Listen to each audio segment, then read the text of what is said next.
সাইয়্যিদুল ইস্তিগফার। আমার সাথে বলবেন আল্লাহুম্মা আনতা রাব্বি লা ইলাহা ইল্লা আনতা খালাকতানি আনা আবদুক ওয়া আনা আলা আহদিক ওয়া ওয়া'দিকা মাসতাতা'ত আউযু বিকা মিন শাররি মা সানা'ত আবুউ লাক বিনি'মাতিকা আলাইয়া ওয়া আবুউ বিযানবি ফাগফিরলি فإنه لا يغفر الذنوب إلا أنت।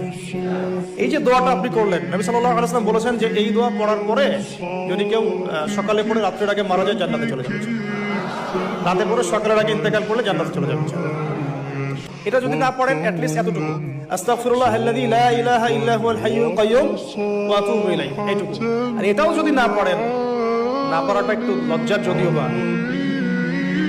যদি না পারেন তাহলে বলবেন আস্তাগফিরুল্লাহ ওয়া আতুবু ইলাইহি, আস্তাগফিরুল্লাহ ওয়া আতুবু।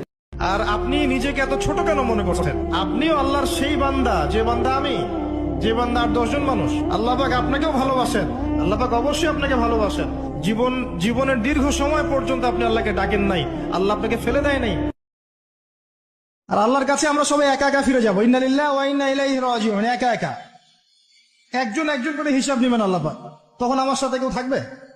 আপনার সাথে কেউ থাকবে? ইন্তেকালের পরে 40টা দিন অপেক্ষা করেন না, মানুষ মনে রাখে? রাখবে। একটা হাদিসে এসেছে যে আল্লাহ পাক তাকদীর লিখে দিয়েছেন আমাদের।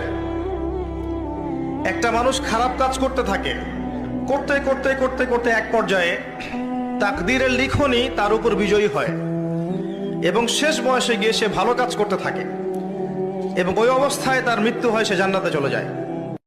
যৌবনকালের সবচেয়ে বড় ফেতনা কোনটা? চরিত্র ঠিক রাখা। কোনটা? কথা বুঝতে পারছেন না?